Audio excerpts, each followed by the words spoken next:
മഹാരാജ. കഥ, തിരക്കഥ, സംഭാഷണം, സംവിധാനം നിതിരൻ സ്വാമിനാഥൻ. എന്ത് പറയണമെന്നറിയാത്ത ഒരു അവസ്ഥയിലാണ് എന്നെ ഈ സിനിമ എത്തിച്ചിരിക്കുന്നത്. കുറേ പറയാനുണ്ട്. First of all, actors and their acting. നമ്മുടെ വിജയ് സേതുപതി ആയാലും നമ്മുടെ മറ്റേ മച്ചാണ്ടല്ലോ അനുരാഗ് കശ്യപ്, പുള്ളി ആയാലും മരിച്ചഭിനയിച്ചു. വിജയ് സേതുപതി എന്ന് പറയുകയാണെങ്കിൽ നമ്മുടെ പഴയ ലാലേട്ടനെ പോലെയാണ്. പഴയ ലാലേട്ടനെ കുറെ അറിയാം എന്ന് വെച്ചാൽ പുള്ളി ക്യാമറ ഓഫ് ആയി കഴിഞ്ഞാൽ വേറൊരു മനുഷ്യനാണ്. ഫുൾ വേറൊരു രീതിയിലുള്ളൊരു മനുഷ്യനാണ്. ക്യാമറ ഓൺ ആയി കഴിഞ്ഞാൽ ആ ഒരു കഥാപാത്രം മാത്രമേ അവിടെ നമുക്ക് കാണാൻ പറ്റുള്ളൂ. ഈ സിനിമയിൽ വിജയ് സേതുപതി എന്ന് പറഞ്ഞ ഒരു നടനെ എനിക്ക് പേഴ്സണലി അവിടെ കാണാൻ കഴിഞ്ഞില്ല.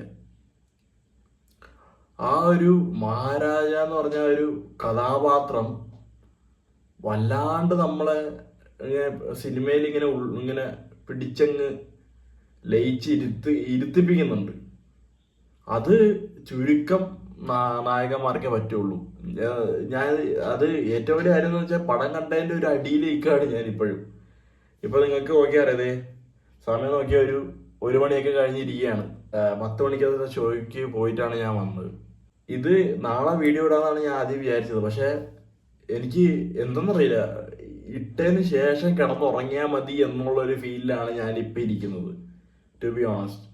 ഇതിൻ്റെ മെയിൻ ഒരു ഘടകം എന്ന് പറയുന്നത്, ഈ പടത്തിൻ്റെ മെയിൻ പോസിറ്റീവ് ഫാക്ടർ എന്ന് പറയുന്നത് ഇതിൻ്റെ സ്ക്രിപ്റ്റ് തന്നെയാണ്.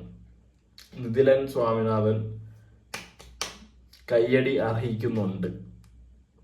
ഞാൻ വലിയ നാടകീയമാക്കി വലിച്ചു നീട്ടാൻ വേണ്ടി നീട്ടുന്നതല്ല. എനിക്ക് നിർത്തിയാൽ പറയാൻ പറ്റുള്ളൂ. കാരണം കുറേ കാര്യങ്ങളുണ്ട് ഈ പടത്തിൽ.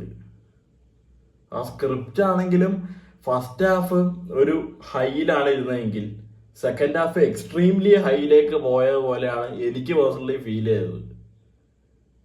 ആൻഡ് ആ ഒരു ഓടി നമ്മുടെ വനിതാ വിദ്യാലയ സ്ക്രീൻ 4 ഞാൻ സിനിമ കണ്ടത് 10 മണിക്കുള്ള ഷോയ്ക്ക്.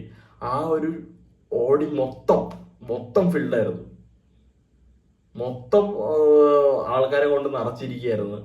ആൻഡ് ഈ പടം കണ്ടപ്പോൾ എനിക്ക് തോന്നിയ വേറൊരു കാര്യമുണ്ട്. നമ്മള് ഇപ്പൊ മറ്റേ സ്റ്റാർഡമിലുള്ള നടന്മാരുടെയൊക്കെ സിനിമ കാണുമ്പോഴത്തേക്കും അവസാനം നമ്മള് ആ ഒരു പടത്തിന് ഡയറക്ടറെ കാണുമ്പോൾ കൈയടിക്കും. ചിലപ്പോൾ വല്ലതും ഉണ്ടാവാം, ചിലപ്പോൾ ഒന്നും ഉണ്ടാവൂല, ചിലപ്പോൾ അട്ടർ ക്രിഞ്ച് കൂറ പടമായിരിക്കും, എന്നാലും വെറുതെ കൈയടിച്ചിട്ട് കുറേമാര് പോകും. പക്ഷെ ഈ ഡയറക്ടറിന്റെ പേര് കാണിച്ചപ്പോൾ ഓടി മൊത്തത്തിൽ കൈയടിച്ച് അവസാനം പേര് കാണിച്ചപ്പോൾ. കാരണം അതിനുള്ള സാധനം നമ്മളെ പിടിച്ചിരുത്തി നമ്മളെ ആ ക്യാരക്ടേഴ്സായിട്ട് റിലേറ്റ് ചെയ്യിപ്പിച്ച് നമ്മളങ്ങനെ പിടിച്ച് ഇരുത്തുന്നത് ഒരു വലിയൊരു കഴിവാണ്. ചുമ്മാ അത് നടക്കൂല. അത് ചുരുക്കം ഡയറക്ടേഴ്സിന് മാത്രമേ പറ്റുള്ളൂ. അപ്പൊ നമ്മൾ കൈയും വിസിലൊക്കെ അടിച്ച് പോവും. നമ്മൾ എന്ന് വെച്ചാൽ നമ്മൾ അടിക്കാൻ വേണ്ടി ഇപ്പൊ ഡയറക്ടഡ് ബൈ ഇന്നാള് ഇപ്പൊ എന്ന് പറയുമ്പോഴത്തേക്ക് നമ്മൾ അടിക്കാൻ വേണ്ടി അങ്ങനെയൊക്കെ അതല്ല. ആ ഒരു സാധനം വരുമ്പോൾ ഓട്ടോമാറ്റിക്കലി നമ്മുടെ കൈ രണ്ടും വന്ന് ഇങ്ങനെ പൊട്ടിപ്പോവും. അനുരാഗ് കശ്യപിന്റെ ക്യാരക്ടർ എന്നൊക്കെ പറയാനാണെങ്കിൽ പുള്ളി ഒരു കൊള്ളയടിക്കാരനാണ്. മൊത്തത്തിൽ കൊള്ളയടിച്ച് എല്ലാവരെയും കൊന്നു നടക്കുന്ന ഒരാള്. എന്നാൽ പുള്ളീന്റെ ഫാമിലിന്റെ കാര്യം വരുമ്പോൾ പുള്ളീന്റെ മോള്, പുള്ളീന്റെ ഭാര്യ എന്നൊക്കെ പറയുമ്പോൾ പുള്ളി ഭയങ്കര കാര്യമായിട്ട് നോക്കുന്നു. അപ്പോൾ ആ ഒരു എന്താ പറയാ ഡ്യുവൽ പേഴ്സണാലിറ്റീസ് നമുക്ക് അവിടെ കാണാൻ പറ്റും. ഒരിടത്ത് പോകുമ്പോൾ ഭയങ്കര ക്രൂവനായിട്ട് അവരൊക്കെ വെട്ടിക്കൊല്ലുന്നു, വെടിവെച്ച് കൊല്ലുന്നു, റേപ്പ് ചെയ്യുന്നു. ഇതൊക്കെ കണ്ടിട്ട് പിന്നെ ഫാമിലിയിലോട്ട് വരുമ്പോഴത്തേക്കും പുള്ളി ഒരു ഫാമിലി മാനായി മോളെ വലിയ കാര്യവും ഇങ്ങനെയൊക്കെ നോക്കുന്ന ഒരാൾ. ഭയങ്കര കൺവിൻസിങ് ആയിട്ടാണ് റോള്. അത് നല്ല രീതിയിൽ തന്നെ പുള്ളി ചെയ്തിട്ടുണ്ട്. ഈ പുള്ളീനൊക്കെയാണല്ലോ ലിയോയിൽ കൊണ്ടുവന്ന് ഒരു വെടിക്ക് തീർത്ത് കളഞ്ഞത് ആലോചിക്കുമ്പോഴാണ് എനിക്ക് വിഷമമുള്ളത്. പിന്നീട് പറയാനുള്ളതാണെങ്കിൽ ഈ പടത്തിന്റെ ഒരു നറേറ്റീവ് സ്റ്റൈലാണ്. നറേറ്റീവ് സ്റ്റൈൽ എന്ന് പറഞ്ഞാൽ നോൺ ലീനിയർ നറേഷൻ എന്ന് വേണമെങ്കിൽ പറയാം. പക്ഷേ നമുക്ക് ഇങ്ങനെ അവന്മാരിങ്ങനെ വെട്ടി ഇതാക്കിയല്ല. അല്ലെങ്കിൽ ഒരാൾ കഥ പറയണ പോലെ ഇങ്ങനെ കഥ പറഞ്ഞ് ബാക്കിലോട്ട് പോയി തിരിച്ചു വന്ന് ആ ഒരു സിറ്റുവേഷനിൽ രൂപപ്പെടുത്തിയിട്ട് പിന്നെ ബാക്കിലോട്ട് അങ്ങനെയല്ല. നമ്മള് ജസ്റ്റ് പടം കണ്ടിങ്ങനെ പോണേ. എന്ന് വെച്ചാൽ ഓരോ സീൻ മാറി ഒരു സീൻ മാറിയിട്ട് പഴയ സീൻ വരുന്നു, അത് മാറി പുതിയ സീൻ വരുന്നു. അത് അവര് പറയാതെ നമുക്ക് പിന്നെ കുറച്ചു നേരം കഴിഞ്ഞ് പടം കണ്ട് കുറച്ച് വരുമ്പോഴേ നമുക്ക് കത്തുള്ളൂ. ഇതെന്താ അവിടെ ഇങ്ങനെ ഇതെന്ത് ആ ഒരു സാധനം എനിക്ക് പേഴ്സണലി തോന്നി. സെക്കൻഡ് ഹാഫ് ഒക്കെ ആയപ്പോഴാണ് ഇത് അവിടെ എന്തിങ്ങനെ ഇവിടെ എന്തിങ്ങനെ അങ്ങനെ കുറെ ക്വസ്റ്റ്യൻസ് എനിക്ക് അങ്ങോട്ടേക്ക് വന്നു. പക്ഷെ പടം കഴിയുമ്പോഴത്തേക്കും എല്ലാത്തിനും ഒരു ഉത്തരം കിട്ടിയ കണക്കാണ് എനിക്ക് തോന്നിയത്. എന്ത് ഒരു പ്ലോട്ട് എന്ന് പറയുകയാണെങ്കിൽ വിജയ് സേതുപതിയും മോളും കൂടി ജീവിക്കുന്നു. അവരുടെ വീട്ടിൽ വന്ന് ഒരുത്തം വന്ന് കൊള്ളയടിക്കുന്നു. ഇവരെ എന്താ പറയാ, മോള് വീട്ടിലുണ്ടാവില്ല, ഇവനടിച്ച് ബോധം കെടുത്തിയിട്ട് പോകുന്നു. ഇങ്ങനത്തെ ഒരു സംഭവമാണ് അവിടെ കാണിച്ചിരിക്കുന്നത്. പക്ഷെ റിയാലിറ്റിയിലേക്ക് വരുമ്പോഴത്തേക്കും കഥ ടോട്ടലി ഡിഫറെന്റ് ആയി.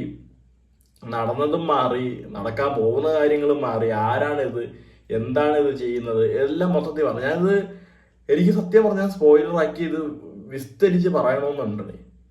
പക്ഷെ നിങ്ങൾ ഈ പടം തിയേറ്ററിൽ പോയി കാണണം. മസ്റ്റ് വാച്ച് ആയിട്ടാണ് എനിക്ക് പേഴ്സണലി തോന്നിയത്. നിങ്ങൾ ഈ പടം തിയേറ്ററിൽ തന്നെ പോയി കാണണം. ഞാൻ ചുരുക്ക പടങ്ങളെ ഇങ്ങനെ മസ്റ്റ് വാച്ച്, തിയേറ്റർ വാച്ച് എന്ന് പറയാറുള്ളൂ. എനിക്ക് കിട്ടിയ ഒരു അനുഭവം നിങ്ങൾക്ക് കിട്ടാൻ വേണ്ടിയാണ് ഞാൻ ഓവറായിട്ട് ഒന്നും പറഞ്ഞ് തൊലയ്ക്കാത്തത്.